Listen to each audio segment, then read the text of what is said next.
Bui an chláán go dtí an le cheol don deire seachtaine. Bhí si ar siúl a gorcaig. Bhí annachad daoine a sinnim ceol is ag rinke ar na sráideanna. Bhí Anya ag sinnim ceol ihe de híine a lorna cathrach. Bhí Daddy ag sinnim ceol ihe de saharn san anad ceol.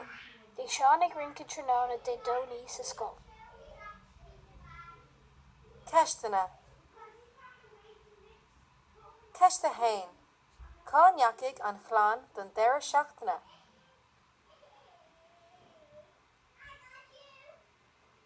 Ceiste dó. Cá raibh an lá cheol ar siúl.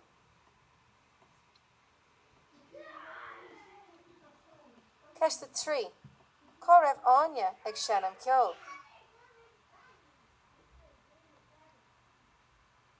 Ceiste cathair. Cá raibh Daddy ag sinnim ceol.